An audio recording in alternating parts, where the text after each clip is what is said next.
Welcome to LiveSense8. I'm Sheila Applegate. And I'm Zac Hansen. In this podcast, we dive deep into the concepts of consciousness and other interesting trivia in the Netflix Original Series Sense8. We're doing an episode-by-episode exploration of how we can live a Sense8 life. We're also throwing in some special episodes along the way with actors and crew and people who have contributed to the miracle of Sense8. And this week's episode is brought to you by Denise Natishan, Teresa Halonen, and Divine Phoenix Books. Books with a purpose for a positive change. What's going on? In this segment, we talk about what's going on in the world of Sense8. Let's start with some fun news. Last night, Toby and Brian were hanging out at the GLAAD Awards. It was fun to watch them together again and see the pictures coming up on social media.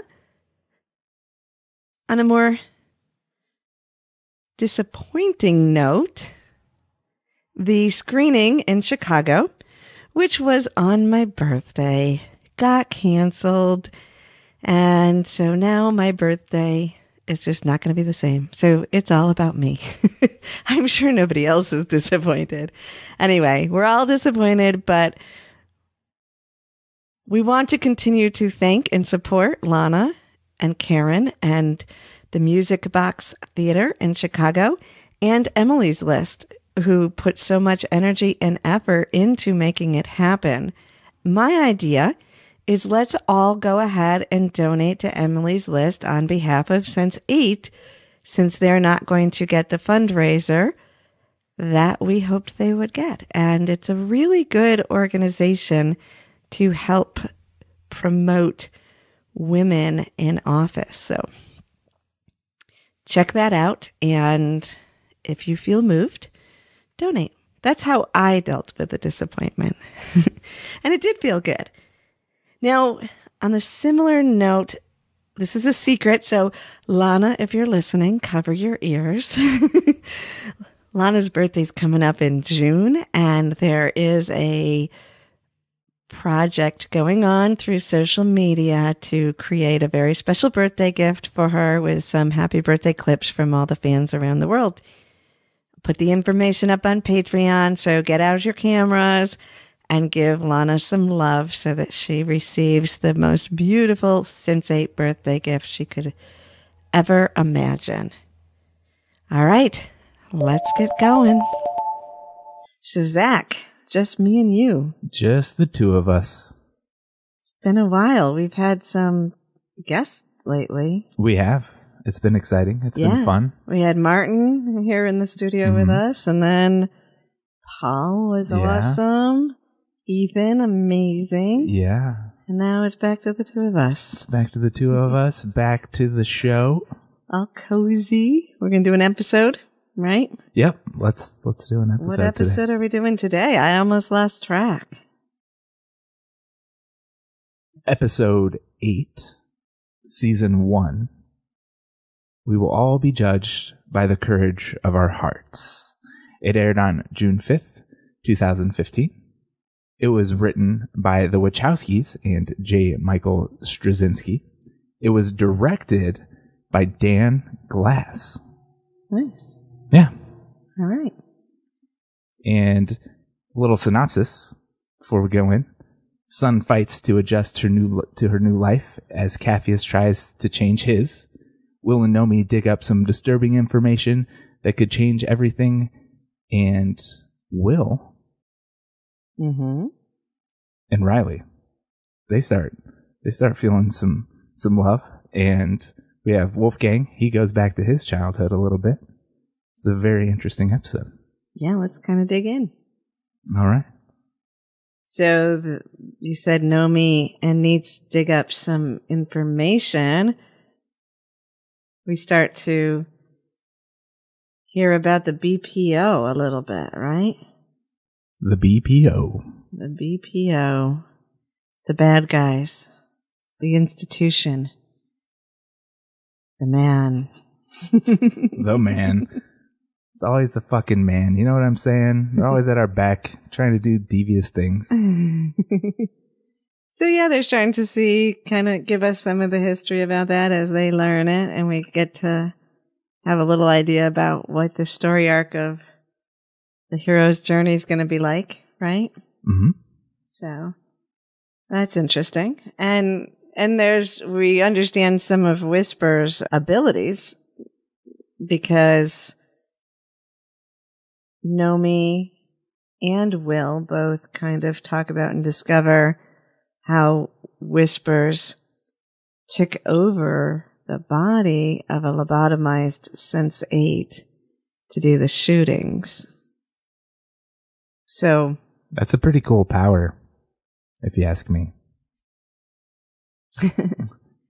Well, okay.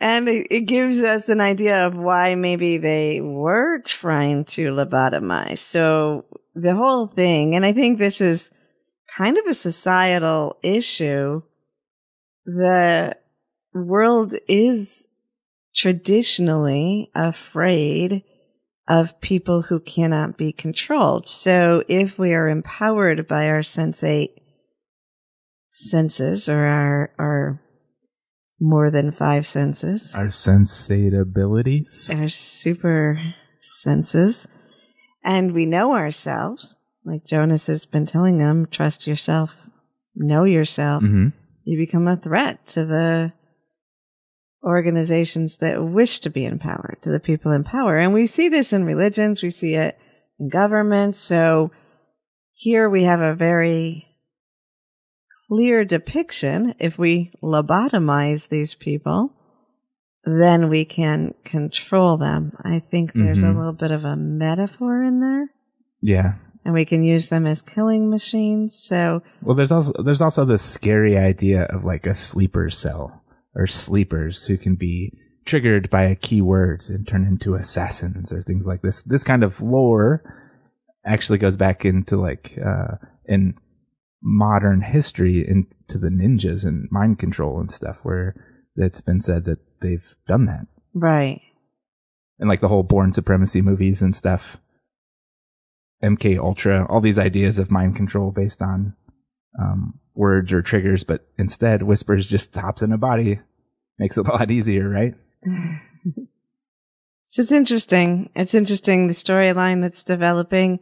And I think with any art, we need to always turn it inward and see what that means metaphorically. And yeah, I really liked your understanding about that. Yeah. So anyway, BPO. If we lose our sovereignty, we lose ourselves and we become puppets. This is true. Yeah.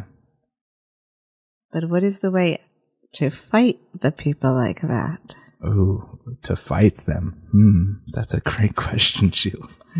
To become sovereign, right? Yeah. The best thing we can do to overcome those that overpower us is to become all that we are. That's a very mystical answer. But with practical applications. Sure. Which we're going to talk about here. Okay. All right. So that's a BPO. Let's keep going. So it opens, this is interesting to me. It opens with Neitz and Nomi sitting on a ledge overlooking the city. Sunrise or sunset. And Nomi's reflecting on how bizarre it is to be sitting there and seeing the beauty in the world, just like every day when the sun sets, and at the same time having witnessed so many dark things and life-changing things. So I think, again, we've got a couple messages here. There's the juxtaposition of our world that, as insane as things get, there's going to be a beautiful sunrise and a beautiful sunset every day. Some are not quite as beautiful, but basically, as insane as things get, the beauty of the earth continues to rise. Or set, but continues its cycle. Right. I think the idea here is like beauty is always going to be there. Yeah. And that's what I talk about a lot. I teach, when I do, is to go actively seek beauty in your life. Don't just let it, come to you. Go out and see beauty in every interaction you may have in the mundane, because that's really where the magic starts to happen, in my opinion. Yeah, and in every moment you have a choice on where you're going to put your attention. Right. And you can always choose beauty. It's always an option. It also reminded me of like when our inner world changes and the outer world doesn't seem to notice. So for me, it triggered, and it's just happened to me several times in my life and probably happens to everyone at some point. But for me, the most profound moment that I will never forget was after giving birth to my daughter, my oldest, so my first child. And it wasn't so much the holding her. It was when we left the hospital and got in the car and people were driving to work and they were going about their day and the buildings hadn't changed and the trees hadn't changed. And I just remember it being so surreal because to me, everything had changed. Like the world would never be the same again. And nobody noticed. And it was just so strange. Was it surreal? It was so surreal. It was, I mean, she's 22 now, and I can go back to that moment as if it was a minute ago. That's how profound that feeling was. Like, how strange is that? But I've thought about it throughout my life when other things happen. I mean, I guess I could even think about it like in Nomi's thoughts here. Same thing, probably. It was a little blurrier at that time. It wasn't as that second profound, but after Pan Am 103 and the bombing over Lockerbie, and then celebrating Christmas, going, I went, and then coming home and going back to SU, where everybody was doing the same thing, and 35 of my friends had just died, So, yeah, I get it. I get that. I think we all get that. Like, I think this could apply to a lot of different situations in our life. Yeah. Like, good and bad. Yeah, exactly. Like there's two examples. One was something really great happening and the world didn't notice. I mean, obviously my family and friends did, but life goes on. And some of the things for me that I can go back and think about is some psychedelic experiences I've had, because your reality opens up into a way that normally isn't possible, and it changes everything. Like your whole world comes asunder, and there's magical things that happen and you get to bear witness to, and then a few hours later the world's just doing the same old thing and your inner world just exploded with some pure conscious energy, and it's really cool. Or in a deep meditation, experiencing unconditional love or something so transcendental, and you come back and everything's just the same. Yeah, I was thinking of it as the meditations or the deep spiritual experiences and those are even more so. I mean, because nobody else has that experience but you. In a way, like you can be in a group and everyone can have a reflection of it. But isn't that the reality of anything that happens? Nobody will experience anything the way you do. Right. I think the big contrast is that you change on a fundamental level. Yeah. And everything else appears to be the same. Right. Exactly. So that's Nomi. Well, Nomi also gets visited by Will. Later in the episode, and It's a big episode for Nomi, in a sense. She gets visited by Will and they have a conversation. One of the things when Will shows up, you had noticed that he makes mention of all her equipment, but he's not too. Yeah, I think Will's a pretty cool character, and I like what you said about Will, actually. He's not really like a by-the-books cop. Will's just Will. Yeah. Because we see him here in the show, and he's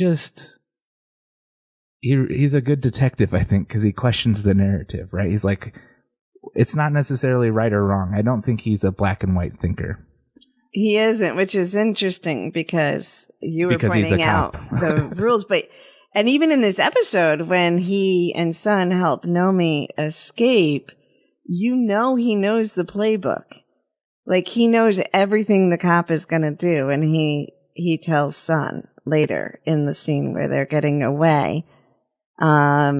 So he's learned the rules, so to say, but he is sovereign. Right, sovereign. Exactly. Here he is. He's a Chicago cop helping a fugitive escape more than once. Mm-hmm. He's helping a known hacker with contraband in her room to escape from this company that he doesn't really. They just know, he has a gut feeling, perhaps, that it's BPO is not a good entity. Well, he instead of just like turning her in, right? Because that's what a cop would probably do. And he's got his childhood experience of seeing that girl be lobotomized and having those dreams when he was young. Mm-hmm. So he probably learned early on. We see that in his childhood reflections too, that he did become a cop by trade, but not by. Right. So, yeah, that one's interesting. But one of the things I thought was interesting there is Neats is kind of meeting him for the first time or whatever. And she's like, there's a cop here in the room, and they're talking, and Neats she says something like, oh, cool, it's FaceTime without a phone. And Will says, not exactly. We can know things and feel things. And I thought that was really, one of those really important lines, because so often people really get confused by the extra senses and inner vision and the way these things work, and they think they're going to work with their physical eyes, right? They relate it. It is like, it's another thing. It's like FaceTime, but without phones, which we've talked about before. Electronically, this is helping us get used to it, and then we need to springboard beyond it. So it is beyond it, but in making that leap, we have to remember that it's different, because your eyes are your inner eyes. You know things. The vision is in your head, even though for the show it's being depicted outward. Will's right there saying we feel things and we know things. So it's an inner vision he's referring to, and he's explaining to us how it really works. So to me, that line was like, yes. Right. I was reading a book, not this week, but the past week. And though I can't believe I didn't think of that. I always say gnosis or knowing, but direct cognition would be, I think that's a great layman's term for understanding what's going on with them. Yeah, that's perfect. I love that word. Yeah. Yeah. So then you're still kind of going with Nomi, and people are weaving in together. But when she does escape, she's meeting Sun for the first time. And as she does, you start to realize, she says they introduce themselves to each other. And Nomi says, I don't have time for this. Now Nomi was in Sun's workplace, and Sun just made her go away. There was no interaction with him. So Nomi probably had a vision, but they hadn't interacted. So that's what I mean. Nomi's actually been in her own world, because she was in the hospital on drugs in fear. So she's just kind of catching up and meeting people and interacting with them now. And so that's interesting, because at this point, we all kind of think everybody knows everybody, but really when we look at individual relationships, they're still getting to know each other. But they move so comfortably in this scene where she's thwarting the agents of BPO, whatever they were. Yeah. I don't know if they were cops. I don't remember on that street. But anyway, they just go so, like, Will pops in. Son's like, oh, I guess I'm here. I think I need to beat people up because that's what she does when she shows up. So they just kind of like get to business. They don't ask questions about what's happening. Right? Or like, nobody's like, oh, well, you're a hacker. You should be caught. They're just, it's self-preservation. They're just like, oh, Nomi's in trouble. Let's help her. They don't stop to think whether or not she should be in bars.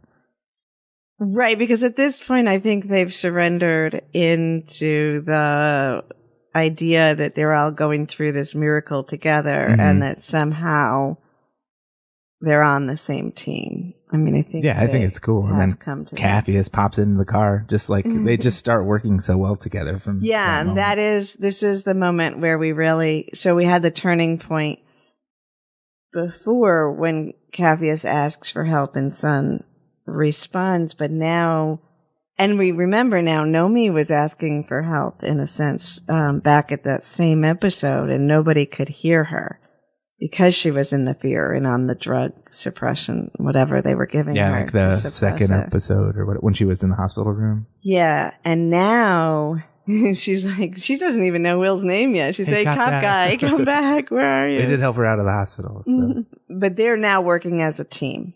And Capheus does his role. Even when Sun's fighting, Will is telling her exactly what the cops are going to do so she can be prepared ahead. So there's a lot of teamwork that's happening in this episode. Yeah, it's really cool. So one of the things I thought was interesting with Sun is she was in solitary confinement when Nomi asked her to come in for help, or when she sensed that she needed help. And I have had some experience in my life where people that I knew ended up in jail. Souls that were very evolved, but maybe by race or circumstances didn't get treated the same way by our society. So anyway, knew a couple people who were in jail in the past that one in particular I'm really thinking of, very evolved, very spiritually gifted, aware, able to communicate in the higher levels and teleport and do all of these things that we see the Sense8s doing in their own way of doing it. And one thing I noticed with him is he would get himself in solitary confinement. And I thought, and I always felt like he did better then. Like he was able to, because I watched Orange is the New Black afterwards and thought, oh man, that's really bad. You know, wow. Feel bad that he had to experience that, but he seemed to be calmer because he was free to escape the confines and not get in trouble, even though it was punishment. So he wasn't having to deal with the dynamics of the jail. I mean, it was, and in doing so had that freedom to meditate, teleport, whatever he would do. So I thought that was interesting that Sun gets herself in solitary confinement quite frequently. And it just reminded me of something that years ago I thought, oh, I think this is making it spiritually easier for my friend. So I thought that was interesting. Oh, very interesting. I mean, what else are you going to do in solitary confinement? Right. You could go crazy, or people pay lots of money to go to ashrams and do that, right? Yeah. So anyway, poor man's ashram. So that was interesting. Sun, to talk a little bit more about Sun, there's not a ton going on with Sun, but some significant things. It's a prison life, kind of. She's establishing and supporting her friends. So she stands up to the bully in the sewing, and she's calm. She goes out and paints a beautiful mural, which again, the theme of art transcending, right? Because you've got them in jail painting this beautiful mural, and the friend says, sometimes it helps to remember. And they paint of better times. Yeah, and it's probably, it's what you look for. So it goes you back look forward to that, right? When you're in those times, like, yeah, I get to go outside and paint. This is going to be awesome. Like, it gives you a little hope or inspiration for the day. Kind of goes back to Nomi and Neets and what we talked about with the sunrise too, or the sunset. It's their beauty. It's bringing beauty into the struggle or the dark places. So that's interesting. But of course, Sun does fight because the person. She tries not to, but all right, that's what you do. She did set her boundaries, and then one of the other women brings in a paintbrush, sneaks a paintbrush into solitary confinement. I thought that was really. Was that a paintbrush? It was, or a was paintbrush. It a shank? I don't know. It happened so fast. She cut her pretty good with it. Oh, I'm sorry, my bad. I'm back on the playground. Talking about, sorry, my imagination went wild here. There was weapon on the playground, but I was just thinking, so I'll feel you on. I was just thinking about how Sun was playing nice, because if I was Sun, I had that paintbrush in my hand, I would have gouged that woman's eye with a paintbrush, and that would have been pretty quick workings of that situation, but she played nice, and she threw that paintbrush away, and was later stabbed with a shank. Oh, interesting, because you would notice the fight more, which makes it even more interesting. So she threw the paintbrush away, and then one of the ladies brings her the paintbrush back. And I don't remember if she ends up using it in the future as a weapon. But to me, I saw it as the weapon is the art, right? If you hold on to your creativity in there. And because she doesn't have paints, and she's not going to be able to paint on the wall, even with water. Because at first I was like, oh, maybe she'll paint like I had the kids do on the sidewalk with water. But she really probably can't do that without getting caught. So it's really just for her imagination. So it's really a key to remind her to stay in her imagination and to paint with her mind. And it's another message about the power of art. Yeah. So that to me was interesting. And then I'm pretty sure she rubs her cheek with the paintbrush. The softness, the touch, and how important gentle touch is to keep yourself aligned in a situation like that. So those were some pretty profound moments for Sun. But other than that, there's not a lot going on with Sun in this episode. We do have Kala and Wolfgang. So when we first start seeing them, Kala is in a movie theater with her family and lots of people laughing. All right, it seemed to be like a funny movie. And she's crying. And well, here we see Kala. She's crying for Wolfgang. Yeah. She's feeling the friendship that he has with Felix. And he's obviously not that kind of guy, right? He's very cold, steel. He's had to be tough. And so he's not really like that emotional, I don't think. Right. It hasn't been we had a flashback a little bit later when he gets beaten up for crying. So the cry has literally been beaten out of him. Right. So she's doing it for him. Yeah. She's feeling all the feels. Yeah. And she gets to step in there and expand herself. So here again, we have this idea or this concept that they're showing that even though there's 8 of them, they're feeling the love beyond the 8. Right? Even with the orgy, there was love that was beyond just the 8 of them. Right. Because they love their lovers. Right. Yeah. Yeah. And it is interesting because then Kala, who would just be in the bathroom of the theater, is now sitting in the hospital. And it's it's by being and showing up with him at his vulnerable time that she does learn a little bit about his childhood. And he does tell her a little bit about that. But we also realize that Wolfgang is taking the blame for Felix getting shot. And at first I was like, wait a second. Felix was like being all out there, you know, he's responsible for his actions. But then I thought about it, and the line is actually,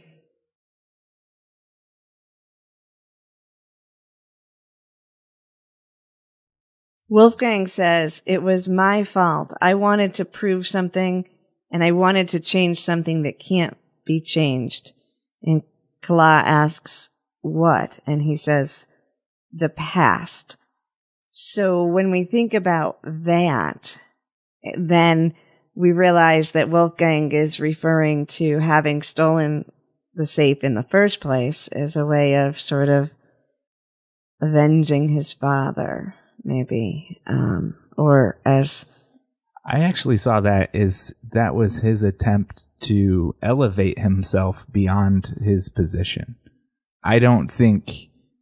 I think it was a very self-centered act. And he's realizing that Felix kind of got caught in the crossfire, literally. And he says, I wanted to change the past. So to me, he did it because they emphasized that it was the same safe that his dad couldn't open. Right. And so to me, I mean, it could... we do, whenever we take an action, there's a million reasons why we take it. So we can both be right here. But to me, with him talking about the past, he had something to prove. He never proved or got his dad's approval. He wanted to somehow change whatever went down with that safe and be the one to open it. To me, I think it was the exact safe was equally as important than just to... Oh, for sure. I feel you. I was just going along with, they stole all those diamonds and they're going to make a ton of money and they can leave. Yeah, but Felix has been way more into the money of it than Wolfgang. He's been kind of, I've found him to be kind of indifferent to the diamonds. It's more about he proved that he could open that safe. Agreed. But you also, there's certain types of people. I'm one that likes to not flaunt what I have either. Like if you look at Wolfgang, he's always just dressed simply in black. He's very simple in all the shoes, everything.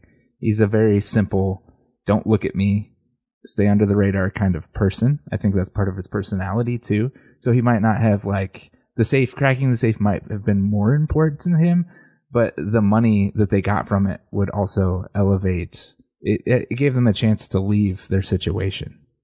Right, and he was about to leave before. Yeah, I'm not. I think, like you said, we both could be right here on the motivations and all this kind of evaluation.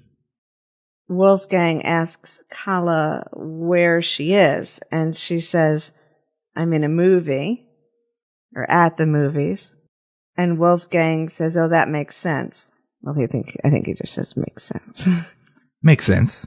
Yeah. Felix loved movies.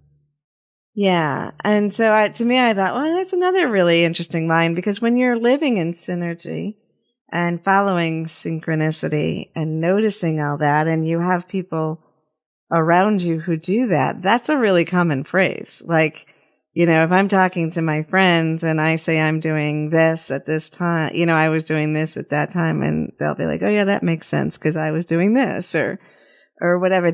So it's really a window into how deep Wolfgang really does understand the connection, and sort of maybe even, he may be saying he's not religious, but he definitely has he's definitely aligned with synchronicity and connectedness, and it makes sense to him. Like, it literally makes sense to him that the fact that his friend liked the movies would mean that Kala would go to the movies in India that day. And just open up to the experience that he's having. Like, it was a catalyst. Yeah. Yeah. So that, but I also felt like, I don't know if they realize they're doing this, but it also felt like another message out to the audience about how to view this. Like, it's basically saying to us, not only in life, which I think we should do, pay attention to what's happening at different times and notice synchronicities, but it also feels like it's kind of part of our tutorial on how to watch Sense8 and get the most out of it. Like, pay attention to the scenes and what each person is doing at each moment and the connectedness. Pay attention to the connections that bring these scenes together. Absolutely.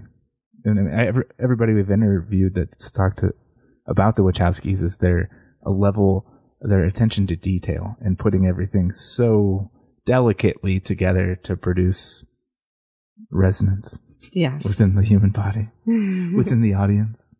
So it's really cool because Wolfgang then, he's getting into his childhood and he kind of opens up that way to Kala. And that's huge for someone with that personality, and I recognize that archetype.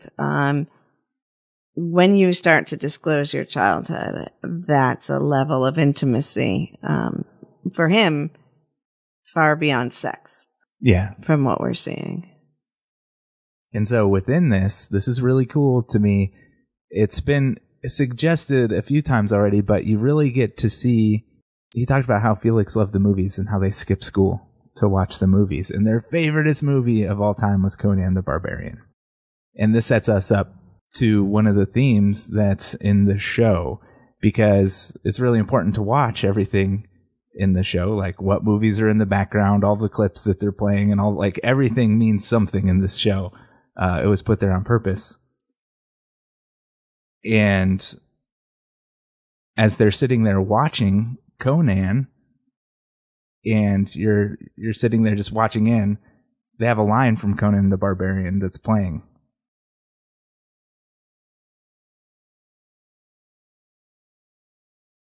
No one will remember if we were good men or bad. All that matters is that two stood against the many. That is what is important. Valor pleases you. Come, so grant me one request. Grant me revenge. And that sets up one of the big themes for this particular episode is revenge. And it's just in the background, all nonchalant, like, while they're watching. He's just telling about his childhood. Yeah. And then we see the revenge come up later in episode 2. And another thing, it just goes to show how the movie Conan molded these children, Felix and Wolfgang, is as Conan is saying this on the television, Felix is like, this is a masterpiece. Right? They felt like Conan was a masterpiece. And he quotes Conan, like after he hits his dad over the head with a bottle. They quote Conan after he beats the kids with a stick off of Wolfgang. He quotes Conan.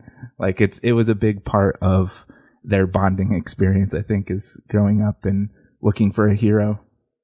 Yeah, it's their search for the hero's journey and to maybe overcome suppression in their lives. And really, we see how that show shaped them and defined their lives, almost raised them. Mm-hmm. Kind of like Capheus, right? Yeah, where Capheus, he's got Van Damme, so he says that he used it to get out of the slums, right? To free himself, and to define, and he aligned with that character based on what his mom and was teaching him about the hero's journey. So it shows us so much about who we are and what shapes us and what we resonate with as a small child and the stories that we hear. It shows the impact of entertainment on our lives and defining who we are as people. And then what we're exposed to. It's a very powerful part of childhood in our lives and continues to be. But when you're a child, you don't realize how much. Right. And especially when you need a hero to look up to, when you don't have somebody in your life that's a role model for you, right? What do? A lot of kids are parented by iPads these days, but when I was growing up, it was TV or Nintendo or whatever. So they had the movies, and another important thing about this scene is they also had each other. And we already know from previous episodes that their bond is really strong. And Wolfgang says, he's my brother, not something by as accidental as blood, by something much stronger. And Kala says, what? And he says, by choice. And here we get led down a path, another theme of the show, and it's talking about choices. But first, let's talk about blood relationships versus maybe relationships by choice. I know me personally, I've had a lot of, I don't have much blood family per se, but I have a lot of family in this lifetime. I wouldn't be where I'm at without them, and all the bonds that I have grown with. Some people would call them friends, but I feel like they're my brothers and they know who they are. And I've just had such a deep connection with people outside of my bloodlines. So I think it's a really, another amazing concept that they put in. They just kind of slipped it in there nonchalantly. They show it in other ways too, but just this concept of family transcends bloodlines, and it's really about the connections you make with people you may have never thought you would make connections with, and they turn out being really close friends and family that you know for all of your life. I've had lots of those, and it's awesome. I think another example of that is what people are feeling from the Sense8 connections around the world that they're making, because I think it's really about frequency, and we can love our biological family. We can love a lot of different people, but really that resonance comes from similar frequencies, a deeper understanding that allow us to feel seen and understood.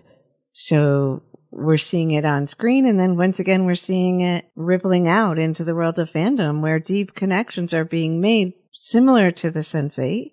Yeah, absolutely. And a lot of amazing stories. Yeah. People traveling all over the world to meet each other. Right. And it also plays back into the idea that Wolfgang and Kala are deeper than family, even though they've never physically met. Yeah, absolutely. And that brings us to the scene with Will and Riley.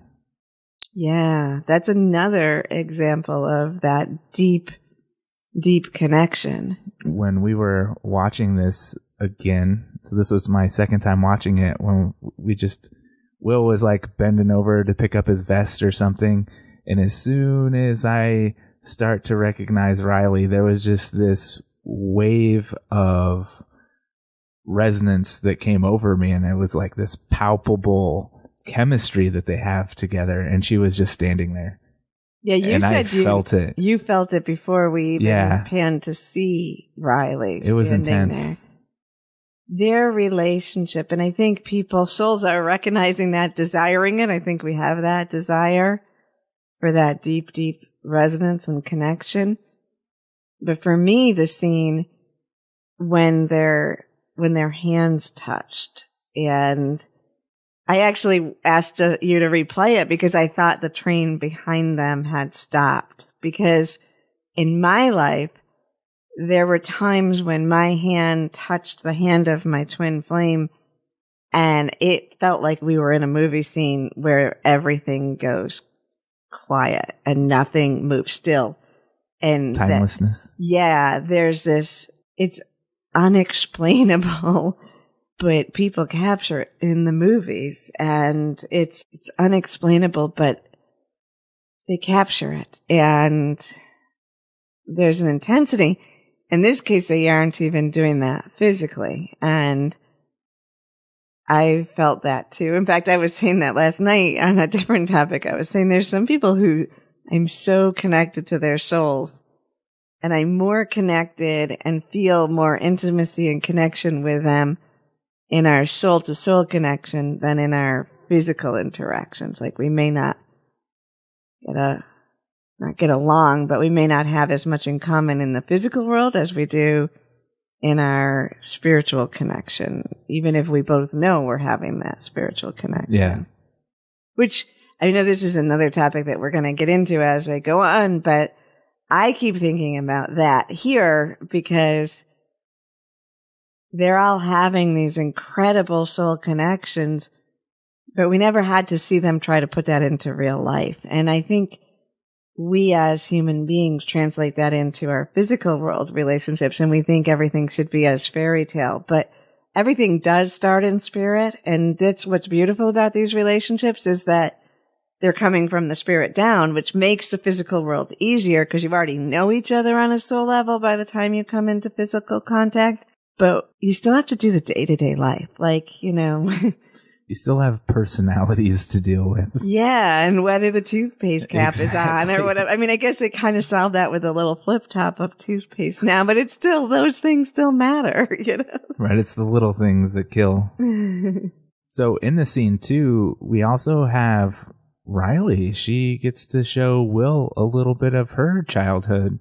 So she's opening like up a little bit. reflecting about it, telling him about the memories. And they're kind of like on a little, supernatural date here. Right. Showing each other their places. It's like when you bring a girl up, right? Or a guy up and you're like, Here you go. And you're showing they're getting a little more view into who they are as human beings. Right. I think Riley it was kind of cute how she was really open to share. She was excited to have Will in her childhood home. I mean, also she just got back for a really long extended period away. Yeah, the last time they saw each other, she was being suffocated, which that part was I was like, huh. She hung out with Cappius on the plane, but she and Will never checked in, because he's like, right. You're okay? Are you still breathing? What's going on with you? And then that ends up with pretty hilarious. Diego's like, what the fuck are you doing, Will? He doesn't that was a good look. Yeah, he's all pretending to kiss, which is funny. And I have felt people kiss me before, or spirits kiss me. I mean, I felt that touch on my lips. It feels physical and everything. I don't know if I've made out with someone like that, but I've definitely felt that. And there's definitely times where I think, I'm glad people aren't seeing me because I am in such a connection with the spirit, someone in spirit, whatever that is. Yeah, it would look really weird. So then let's jump into a little bit more about Will in this episode. He's at the police station with Diego, and he is used his dad's codes to get into some top secret stuff, and he's helping a known fugitive, or scouting her out. But Diego's going along with it because he's like, how did you get into this, or how do you know? But he's seeing things. And I think that kind of goes to our dialogue with Paul when he was talking about Cappius telling him about, the Korean superhero woman, Angel or whatever. And that there's context. So, seeing is kind of believing. Diego's just open enough that when he sees this video, and different things that's going on, he's believing. He's going along. He is as well. But it's also his job on the line too, right? It's his partner. Yeah. So he's got a lot at stake too. Yeah, he does. And he's being put in a difficult position. And then what happens after they're doing that? Will gets called into the captain's office and he gets suspended without pay. And Will's like, this isn't fair. And the captain's like, dude, life's not fair. Right. Just drop your badge and sign the paperwork. Yeah. And I mean, by their rules, he makes sense he was getting suspended. But in his mind, he's saying, but I'm working on the good side. I'm doing what we should be doing. Exactly. So, yeah. Right. And Will's jeopardizing even the captain by doing this stuff. People don't want him looking in those things. That makes problems for potentially the whole police department. Yeah. And this might be just artistic loophole, but I'm thinking that film would have been even more higher classified, or like, how did he get that far in, or why was that not even disposed of in our world? I don't know. I guess I don't have faith in safe records. Like, if you had yeah, why didn't BPO wipe that camera? They did the other one. Right. Why didn't they? But he's actually only showing, so maybe he got it before they realized. It seems like they would have wiped it, but maybe he got it somehow because he knew it was happening. But well, BPO is just run by humans, and humans make mistakes. Or maybe Nomi got it, and he said there's all kinds of maybes. We'll just overlook that little Right. nitpicky thing, Sheila. It's all right. I had mine with Wolfgang falling down. Right. At the pool. Not getting his head hit. I think he just fell so gracefully he fell into the pool and woke up. Oh, exactly. And didn't drown. Or he's such a bad boy, he caught himself on the way down. He's that kind of badass. So the concept here is life's not fair, and it's kind of a theme of the show. It's like a micro theme about life not being fair, and that has to do with the choices that we make. So let's hop over to Kala. All right. So Kala, we have the scenes with Wolfgang. We also have a scene where they're planning the wedding again. And now there's guys that make all their money saying what people want them to say and negotiating the fees of everything. They're like, oh, it's even better day astrologically for this. It's like, of course it is. The other day was a good day, of course, because they told her that it was a good day. They got paid for that, but this is even better. But she also talks about Ganesh in this one and the temple, and she reflects back about her childhood and the impact. So kind of skipping back to what we said about Wolfgang and Capheus, I think Kala was influenced by that experience with Ganesh. And so that became her role model, her connection, what got her through everything, which is important to know because then she has this confrontation with her future father-in-law at the temple of Ganesh. Yeah, let's take a listen. I don't believe in gods and miracles. Our fates are governed by the choices that we make. Others, of course, will argue that luck, good or bad, is a factor, but I disagree. Luck can only offer an opportunity. But without the will to make the right choice, luck would be as meaningless as that elephant-headed god. To me, the idea of praying to a god to somehow influence my own fate is both primitive and terribly sad. So this is really, like you said, it's another reflection of the choices that we make and who is dictating our choices. Because if we look at Capheus and Wolfgang, they're kind of being dictated by the physical characters of the movies that they watched as children. Kala is being influenced by the god that she has learned to connect with. And now her father-in-law is saying, I don't believe in gods or miracles. So it's a similar conversation to what she had with Wolfgang, challenging the gods and the fates. And he says that our fates are governed by the choices that we make. And others, of course, argue that it's good luck or bad luck. But he says he disagrees.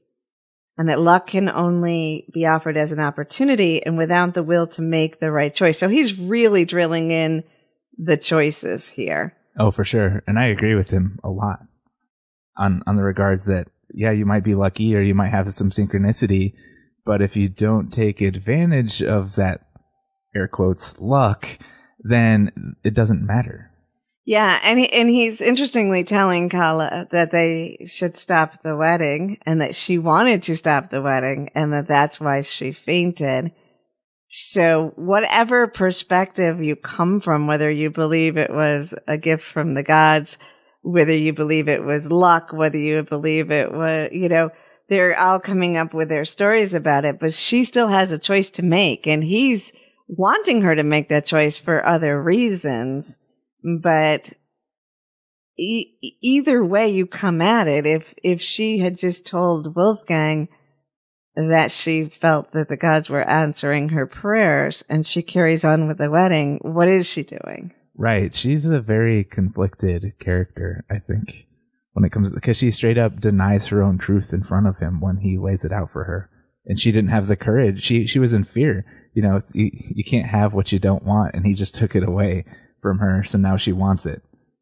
Yeah. And she's also making a fear-based decision. So, you know, he's offering her a very comfortable life physically and prestigiously. And if he does marry Raja. But he's telling her not to marry Raja. Oh, so you're saying she's choosing that physical comfort. Now she's in fear because it's being taken away from her. And she's like, oh no, when she knows without a shadow of a doubt she didn't want to marry him.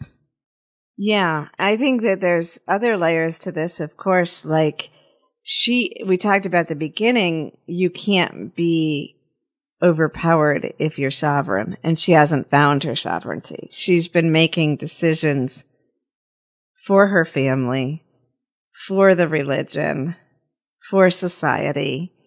And she's just getting a taste of what that responsibility would be like to make decisions for herself. And I don't think she's really capable yet, you know. In a way, it's interesting that the BPO isn't coming for her because she's the least threat right now because she knows herself the least. Interesting. Yeah. I wonder how they do organize who they get first. Well, they're going after the biggest threats, aren't they? In a way. Yeah. Nomi can hack, you know. Mm-hmm. Nomi has a history. Well, Will kind of knows the most, too, if you ask me, because he's had the most contact with Jonas, and he's getting a lot more information. Right. So Jonas went to him. Jonas went. So maybe those are the two that Jonas went to the most, right, too. But Will has also known this since his childhood. Like and he's a cop. He's got access. He's seen things. So. And he knows how to be a detective and find things. And they're overtly going after him. Like, Nomi and Will are actually taking action to find out what's going on. Sun is in her own world. She's not even thinking about none of the others are thinking about them yet. They've got their own villains. Yeah, and it could be Nomi is just actually the easiest target because she's a fugitive. Yeah, that could be it too. She's just the easy pickings. Right. Interesting. So let's hop over to Capheus.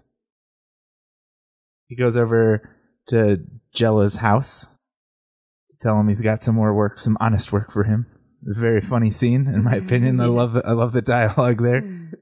Yeah, and so basically Capheus has made the decision that he wants to do the straight and narrow, even though he's having to decide against his mom and getting her the medicine. He decides he doesn't want to go down this path and he's going to go back to his old life. But of course, there's eyes everywhere and ears, and somebody hears him. And then he goes back to his mom's house, and him and his mom are having a moment. She's cooking him some food. Yeah, and I think he's already conflicted then because his mom's up and she's healthy, and it's really clear that this medicine brought her to life. And if he makes this decision that he feels like he has to make for himself, he's actually sentencing her to death, too. And either way, at this point, it probably feels like to him. Oh, to him for sure, but we know that his mom is very in touch with the other aspects of life. Yeah, she's, what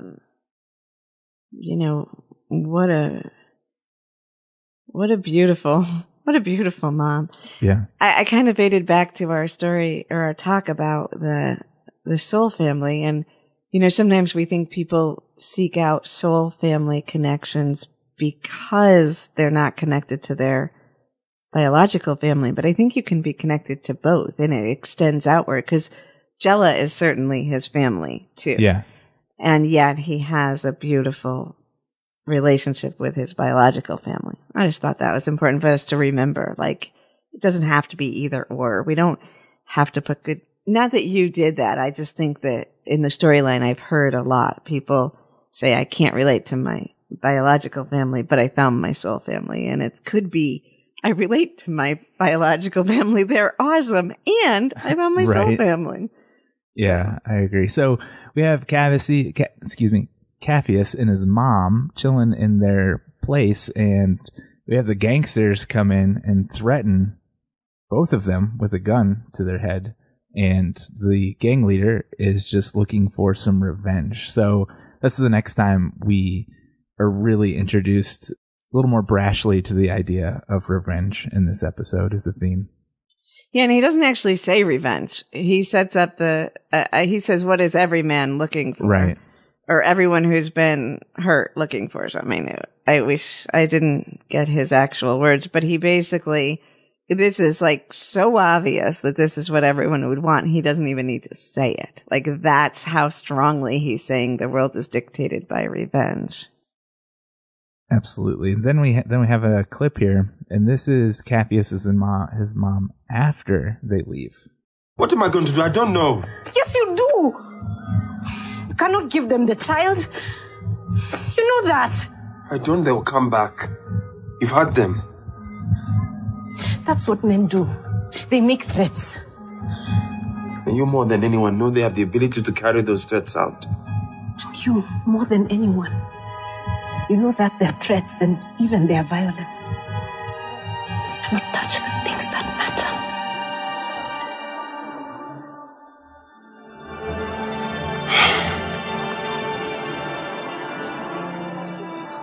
Mama, is it completely crazy to realize, even after gangsters have threatened your life, how lucky you are?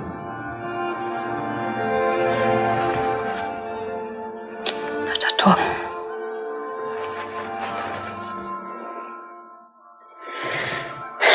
Not at all. Oh, that score behind there. I was listening to that too this time. I think it's because we had Ethan here. I love violins and strings and such, but because it's angelic when she talks. I was thinking, I feel like I've just gone into a meditation. Why did that happen? So shout out to the music department. And Sheila, I took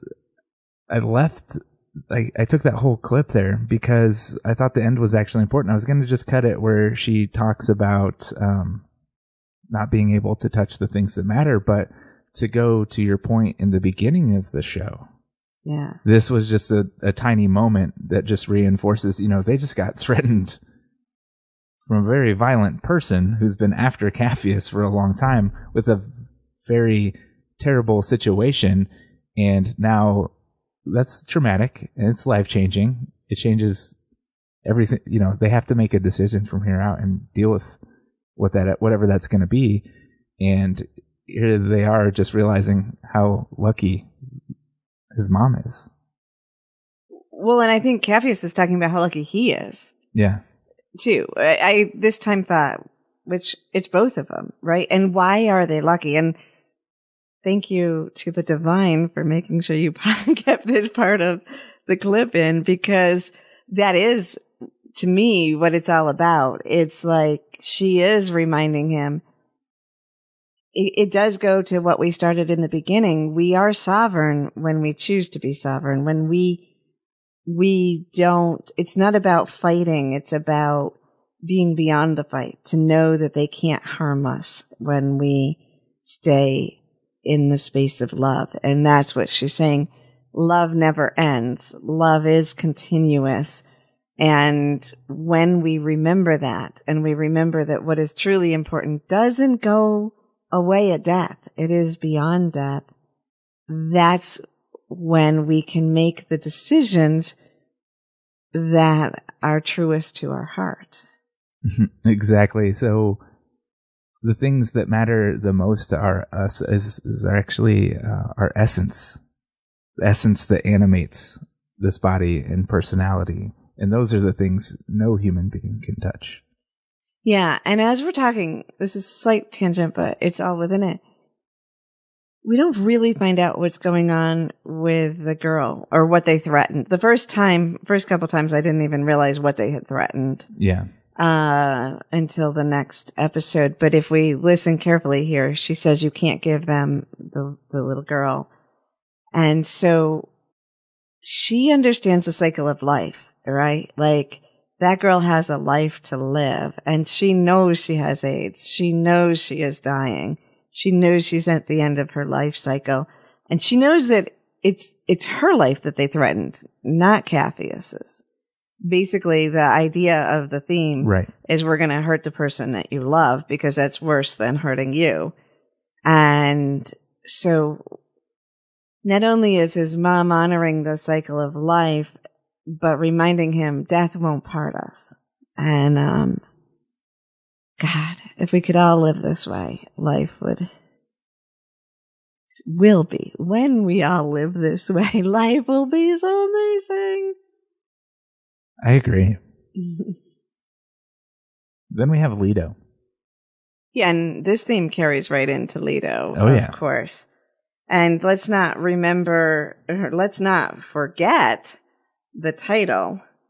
In the end, we will all be judged by the courage in our hearts. That's the title of the episode, and we're seeing where that theme is moving through, because Capheus has to have the courage of the heart. Right. To me, in my perspective and understanding of life,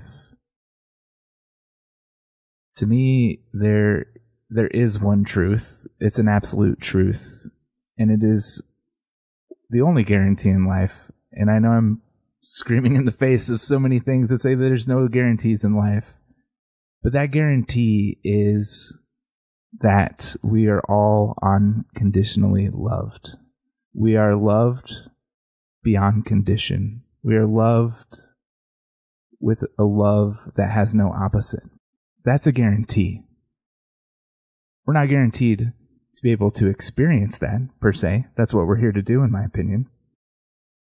But when we leave this place, we're not going to look back at the deeds that we've done so much, but we're going to look back and judge ourselves by our ability to have loved as much as possible during our lifetime. I agree. And I think that's exactly what Capheus and his mom are relating to right now. Right. And that's why our choices are important, because our choices are just potentials. We make them, zillions of them every day. Little ones, big ones come around, and how we choose to play the game, who am I, in the face of these choices really dictates our experience of who we get to be in life. And those experiences are something that we get to, I would say that they transcend with us in some regard. Mm-hmm. To me, I say there's only two choices in every moment. In each moment, we are choosing between acting from a space of love or a space of fear. I try to always choose love. It's not easy. It's true. I think the hardest thing to do in life is actually be open and naked and just pour love into this physical reality. I think it's really easy to steal, to rape, to pillage, to dominate, to subjugate. Those things are actually easy. Fighting's easy, and it doesn't transcend anything. But when you try to bear your authentic soul and essence of who you are so powerful, but you're so vulnerable at the same time. Interesting, because Silas talks about that in the earlier episode about, love being powerful and vulnerable. Because if you love someone deeply, you are vulnerable, and therefore I can trust you. But it is the love that he has for his daughter that makes him do everything. So, yeah, it is open. It's vulnerable. And I think it's most vulnerable when we think we can lose love. And when we remember we can't, that changes everything. It does. I call those, when we can get to that state as a person, I call them life-based belief systems. So Capheus's mom is a great example. She has a life-based belief system that she is not afraid of where she's going next.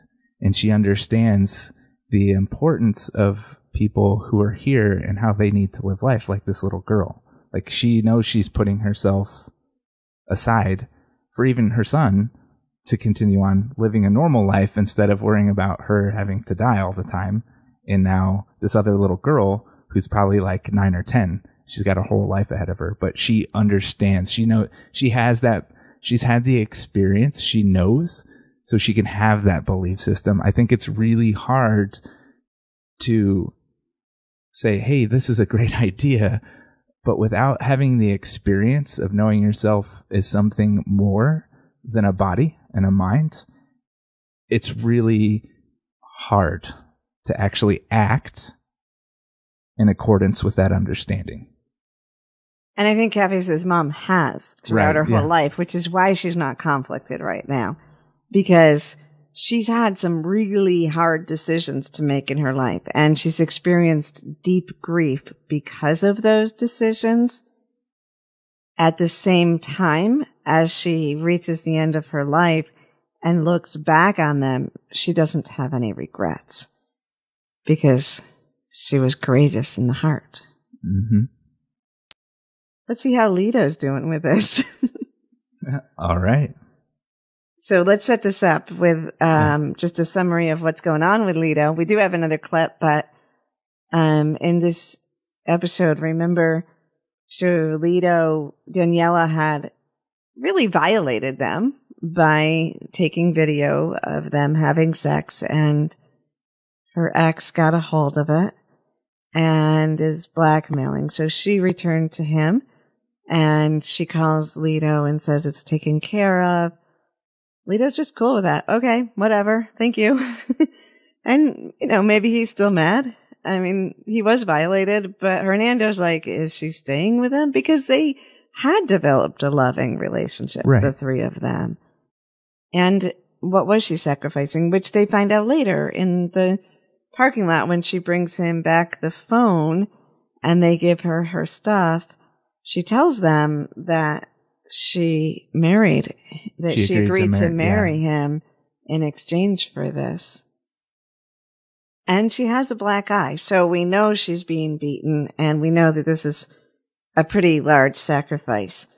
And Hernando's definitely not cool with this. Right. And Leto hasn't really shown much remorse at this point. And Daniela says it's okay. And she says, we make choices and life has a way of making us pay for them. So she's kind of taking responsibility for the choice she made. She is taking responsibility. She's saying, I did this. It wasn't cool. I'm going to pay for it this way.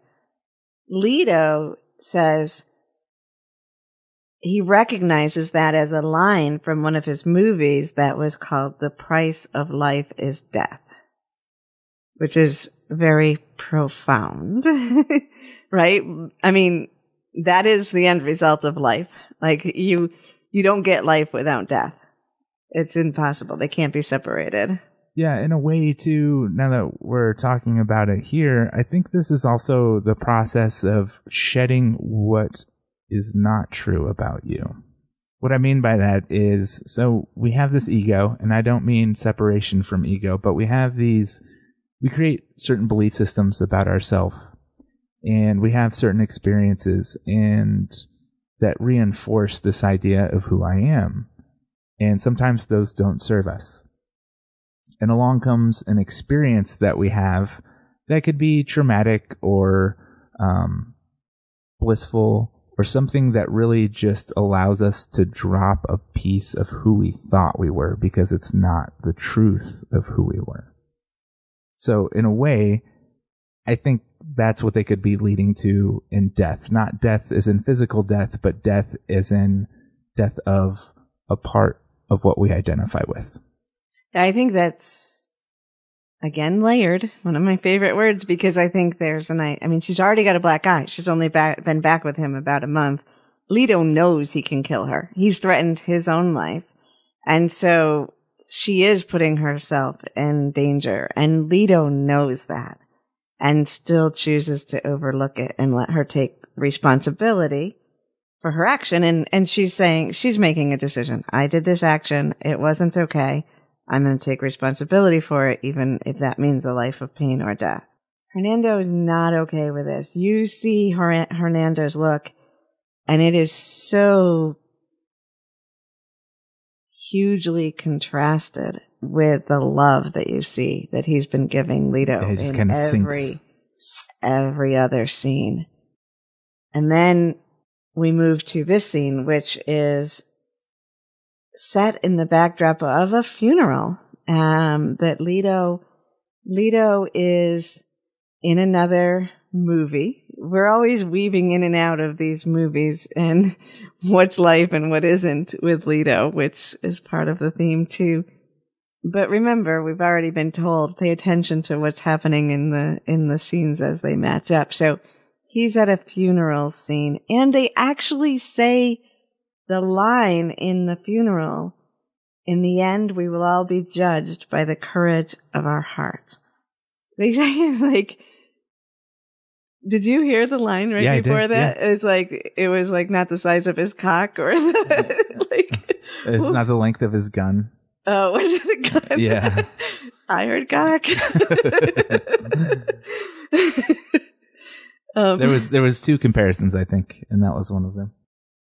I didn't write it down. Yeah, but they're kind of that. It wasn't as deep it is deep in the movie, but not in such a deep way. But it's the scene that sets a backdrop for Hernando coming up to talk to him. And interesting, the director says your friend is here. The people already know. You can hear in the voice of the person that tells Leto that his friend is there, that the people on set that he's been working with already know. And he is still he's like, oh yeah, my bodyguard.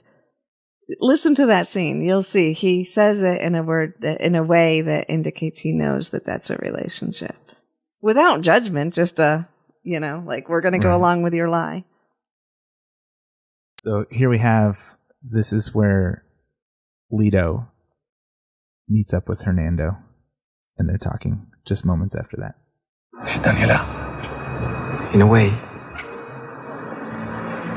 I guess in a way, she reminded me of the things I had allowed myself to forget because I felt so strongly about you. Fernando, your tone is scaring me. What are you talking about? I love you, Lito. I love you more than I have ever loved anyone in my life. I love you too. But I can't be with someone who would allow someone else to be hurt in order to protect their career. I wish it didn't end this way, really. It doesn't end this way. What are you talking about? This isn't my fault. Fernando, she did this to herself. She admitted it. You cannot leave me for that. This is not fair. I know it's not fair. So, what do you want me to do? You want me to throw my whole life down the toilet because of a woman I barely know? I don't know what you should do, Lito. All I know is what I have to do. And you're gonna break up with me because of her? It's not here. Then what? In the end, we will all be judged by the courage of our hearts. Wow. Yes. So many things in here. How about that score? We will forever be focused on the music. Yes, I did notice the score. It was great. And I noticed the words again and again. I love it because when we're listening to just the words without the picture, you hear the words more, I think. Of course, we've already memorized and chosen the clip based on the words, but I just think it's easier to give into the whole scene. And I just love visualizing it. I love how Hernando does something. He really is being courageous right now. He loves Leto more than any person he's ever loved ever. And he's deciding what's best, what's in his highest good for himself is to walk away. Yeah. And there's so much to this about evolved relationships and the clarity of communication. Leto's not there yet. He's not understanding yet the level of love and consciousness that Hernando is exhibiting, and the precision of the words that she didn't. It's not because of Danielle, but because of Danielle and this, he was able to see something in himself that he hadn't seen before, which is how much he had overlooked these aspects of Leto because of the depth of love that he has. This is so common. Like we can stop here for a second.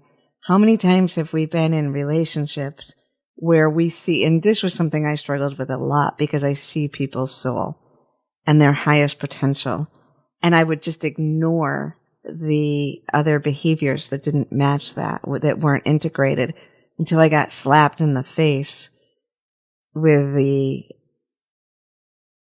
contrast between how they were actually behaving and what I saw their soul to be. And so even leading up to this scene, I was feeling this with Hernando. I mean, Leto has been so selfish. I'm not judging him. I understand that there's a struggle, and it was beautiful and it was compassionate of Hernando to give him that space. We never know when that point is that it's just too much. Mm-hmm. And that was his point. He couldn't do that anymore to see, because there's love for Daniela too. Mm-hmm. But even that, it's one, he could take the hurt and the denial because he knew he could take it for himself. But when he witnessed him doing something like that to someone else at a point that was very high risk, that was it. That was his line. Yeah, I agree with you. I've been the same way since I was a child as well. Just like seeing people and looking past certain aspects that weren't healthy for me. For sure. Definitely in a lot of my, almost all of my relationships with a female. And sometimes it's even friends. Like there's times where I overlook and I, from the outside, it would seem like, why that point? Like it's something so little, but there's just a point that you reach where you can't deny the gap between the potential of the person that you see and the reality of the behavior that you're exhibiting. And one of the things I've really focused on learning myself and helping others do is how do we see both and make our decisions both on the behaviors and the soul potential that we see. And Hernando's maybe Hernando was doing it the whole time. And now it's time to make this decision for himself. And he claims responsibility, And Leto is saying it's not fair. And Hernando's like, no, it's not fair. And yes, Daniela did do that. But this is what I have to do for myself. I can't tell you what you need to do. And that's really powerful too, because he's not asking Hernando to come out. And he's not asking Leto to come out. Oh, yeah. He's not asking Leto to come out and to risk he's not asking Leto to do anything. He's saying, you be you. I can't live with that anymore. That's another taking responsibility. Yeah, that's badass. He's not asking him to change. Mm-hmm. He's not asking him to throw away his career or anything like that. Because we really can't for relationships. I mean, if he asked and Leto did that, then it changes the dynamics forever, It's not something you can ask someone to do. And he wouldn't do that. So now it's up to Leto to decide what he's going to do. And we don't know. I do not think the message here is about right or wrong. They've been blurring the lines and saying the world's not black and white. And the world's not fair. And from the our world's not fair. And it's okay. I think if we're able to look at the world in the eyes of having the perspective that I'm here to experience who I am, the unfair choices really define our experience of ourselves and what we decide to do with them, whether that's continue a cycle of revenge or try to continue or do a different cycle, try something different that's a little bit more transcendent of an experience. When we look back at the dialogue with Kala and her future father-in-law, and he's saying whether basically, if we summarize that from a different perspective, he's saying whether you believe in God's and divine intervention or whether you believe in luck, good or bad. Because if you're going to believe on one side, what is the other side? I would say we don't have to label things good or bad, but easy or difficult, right? So it's really coming down to whatever. Life isn't going to be fair. Life is, whether it's divinely orchestrated or it's random luck or it's all based strategically, methodically on our choices. In each moment, again, it comes down to we have to make a choice. And there are our own choices to make. And we have to act from a space of love or fear. And then once we align ourselves with love, then we can see things and then we can see the choices and make them, because we can't really see them. Well, we can. We make them either way. But for me, it goes a little bit further, and that's like I tell people to be in the full vortex of oneness, which is a lot of, it's a little bit deeper to go into. But when we're aligned, when we're in our full self and aligned, that's the only choice that we have to make. I say love or fear, but it's really, are we going to move into that alignment? And then the natural next step will show itself. I like how we got to that point, because that's awesome. Yes, I agree wholeheartedly. As long as we stay in our center and our truth on those levels, that's all we have to do. That's the only decision. It gets really we can easy make. after we get there. And then once we get there, then we can see the next step and the next step and the next step. So getting back to the price of life is death. I want to elaborate on that a little bit more. So when we make these decisions, Leto's going to make a decision later. And he loses a piece of him dies because of this decision. And he gets to know what life is about after he lets that part of himself die. And that's what I was articulating earlier, when we think we're something and we make these hard decisions that define us and take our life in a place we've never wanted it to go. But at the same time, we're being filled with fulfillment of joy, of life, of authentic self. And sometimes that's the price is of life, to be alive, truly alive, not just like autonomous, walking around and doing mundane things, but really filled with life. The price is death. Yeah. And that's a choice in some choices. Exactly. We will die, and therefore let's choose to live. Perfect. All right, this has been fun.